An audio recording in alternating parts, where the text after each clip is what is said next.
जी student, हम बात करेंगे नेफ्रॉन की। नेफ्रॉन जैसे कि हमें पता है, इसकी डेफिनेशन है, it is the structural and functional unit of kidney. इसको नेफ्रॉन बोलते हैं। ये इसकी पर्टिकुलर डेफिनेशन है कि nephron is the structural and functional unit of kidney. जब हम किसी भी नेफ्रॉन की बात करते हैं तो वो दो डिस्टिंक्ट रीजन्स पर मुश्तमिल होता है। एक के लिए वर्ड बोलते हैं हम कॉर्टिकल नेफ्रॉन, या जो एरिया जहाँ तक नेफ्रॉन फैला होता है कॉर्टेक्स बोलते हैं उसको। Cortex outer side of the kidney होती है, बाहर वाला एरिया होता है, थोड़ा सा डीप एरिया नहीं होता। तो इनर मेडुला बोलते हैं, जो अंदर वाला किडनी का एरिया होता है उसको इनर मेडुला बोला जाता है। तो इस तरह ये दो तरह के नेफ्रॉन दो एरिया तक महदूद होते हैं। अगर हम यहाँ पे देखते हैं कि ये इसका कॉर्टेक्स रीजन होगा किसी भी किडनी का, और ये इसका मेडुलरी रीजन होगा। तो इस लिहाज से फिर नेफ्रॉन दो तरह के क्लासीफाई किए गए हैं या दो तरह के बताए गए हैं। एक को बोलते हैं कॉर्टिकल नेफ्रॉन और दूसरे को बोलते हैं जस्टा मेडुलरी नेफ्रॉन। तो डायग्राम में भी आप देख सकते हैं कि यहाँ पे जस्टा मेडुलरी नेफ्रॉन की एक डायग्राम है और इस तरफ दूसरी तरफ कॉर्टिकल नेफ्रॉन की डायग्राम है। तो समझते हैं अभी हम इसको कॉर्टिकल नेफ्रॉन कैसे हम कॉर्टिकल नेफ्रॉन बोलते हैं। इसको कॉर्टिकल नेफ्रॉन इसलिए बोलते हैं कि ये कॉर्टेक्स वाले रीजन तक महदूद होता है और ये डल्यूड यूरिन प्रोड्यूस करने के लिए, मतलब इसका लूपा फैनले इतना लेंथी नहीं होता। ये वाला एरिया लूपा फैनले होता है, ये लेंथी नहीं होता, इसलिए कंसनट्रेटेड यूरिन जब प्रोड्यूस नहीं करना होता तो कॉर्टिकल नेफ्रॉन ज़्यादा रोल प्ले करते हैं। तो जैसे कि हमने डायग्राम में ये चीज़ समझी कि ये कॉर्टेक्स वाला रीजन है इसका ऊपर वाला, और नीचे वाला इसका मेडुलरी रीजन है किसी भी किडनी का।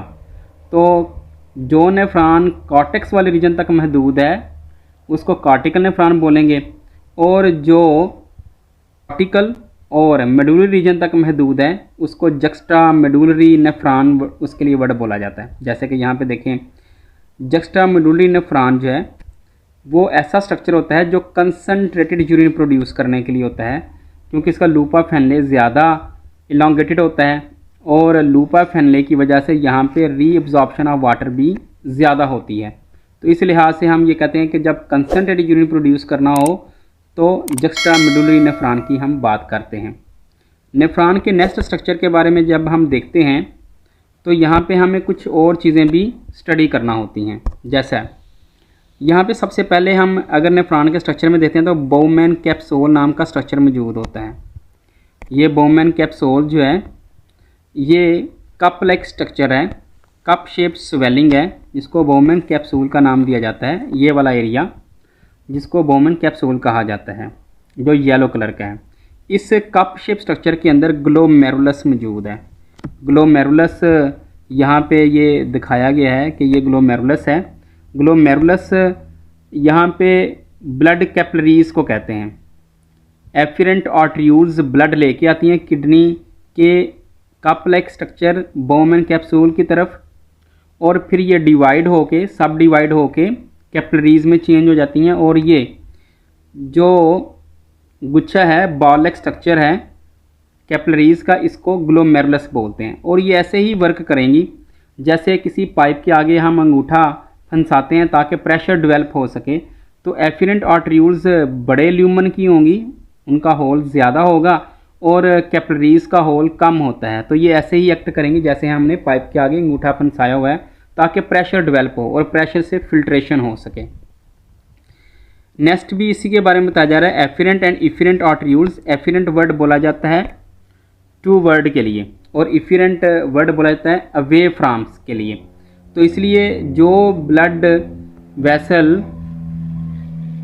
नेफ्रॉन की तरफ ब्लड लेके आ रही है उसको एफिरेंट आर्टरीयूल बोलेंगे। यहाँ पे ये एफिरेंट आर्टरीयूल के बारे में बताया गया है। और जो ब्लड ग्लोमेरुलस से लेके जा रही है उसको इफिरेंट आर्टरीयूल बोला जा रहा है। तो पेरीट्यूबुलर कैपिलरीज क्या होती हैं? पेरीट्यूबुलर कैपिलरीज एक ऐसा वर्ड बोला गया है जो इन्हीं इफिरेंट आर्टरीयूल्स की मदद से मिलके बनता है। जब इफिरेंट आर्टरीयूल्स का नेटवर्क कैपिलरीज की फॉर्म में प्रॉक्सिमल कन्वोल्यूट ट्यूब्यूल्स के ऊपर और डिस्टल कन्वोल्यूट ट्यूब्यूल्स के ऊपर फैला हुआ होगा तो तब हम उसको पेरीट्यूबुलर कैपिलरीज का नाम देंगे। बेसिकली प्रॉक्सिमल कन्वोल्यूट ट्यूब्यूल्स का मतलब है, प्रॉक्सिमल का मतलब होता है आगे वाला, ट्यूब्यूल्स हैं। इसी तरह डिस्टल ट्यूब्यूल्स जो बाद वाला, मतलब डिस्टल का लफ्ज़ी मतलब होता है बाद वाला, तो ये बाद वाली ट्यूब्यूल्स होती हैं। और अगर हम नेफ्रॉन की बात करते हैं तो नेफ्रॉन का एक एरिया होता है जिसको यू शेप स्ट्रक्चर बोला जाता है और इसको बोला जाता है लूप ऑफ हेनले। अगर आप इस वाले एरिया को देखते हैं तो ये एक यू शेप स्ट्रक्चर है और इस यू शेप स्ट्रक्चर को लूप ऑफ हेनले बोला जाता है। इसके दो एरियाज़ होते हैं, एक को हम असेंडिंग बोलते हैं और एक को डिसेंडिंग बोलते हैं। जो डिसेंडिंग लूप ऑफ हेनले होता है, जो नीचे की तरफ आ रहा है, इसको डिसेंडिंग बोलते हैं। यहाँ से वाटर की रीअब्जॉर्प्शन होना होती है। और जो असेंडिंग, जो ऊपर की तरफ जा रहा है फिल्ट्रेट को लेके, उसको हम असेंडिंग लूप ऑफ हेनले बोलते हैं। और यहाँ से सोडियम की रीअब्जॉर्प्शन होना होती है। असेंडिंग पतला होता है, डिसेंडिंग पतला होता है और असेंडिंग ज़रा ज़्यादा ल्यूमन का होता है और मोटा होता है। इसी तरह जब हम नेक्स्ट बात करते हैं तो यही असेंडिंग लूप ऑफ हेनले आगे डिस्टल ट्यूब्यूल्स की तरफ जाता है और डिस्टल ट्यूब्यूल्स से फिर ये कलेक्टिंग डक्ट की तरफ जाता है।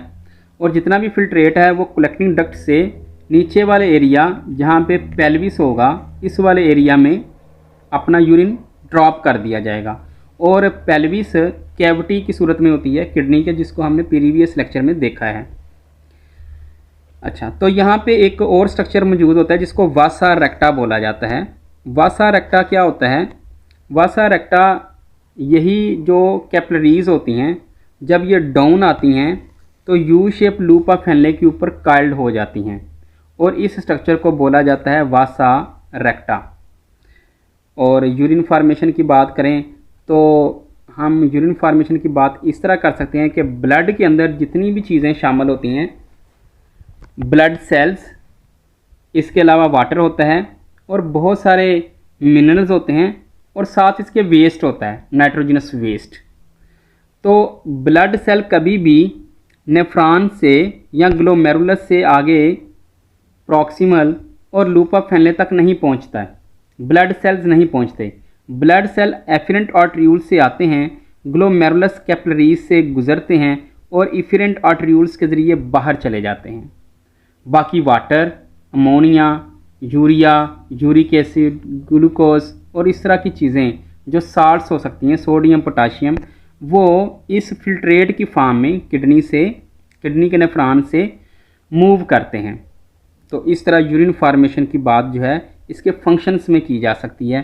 कि जब हम नेफ्रॉन के फंक्शन की बात करेंगे तो वहाँ पे हम बात करेंगे कि यूरिन फार्मेशन किस तरह होती है। और बेसिकली यूरिन अलहदा किया जाता है ब्लड से। ब्लड के अंदर ब्लड सेल्स के अलावा, इंपॉर्टेंट मिनरल्स के अलावा नाइट्रोजनस वेस्ट होते हैं और वही यूरिन कहलाता है।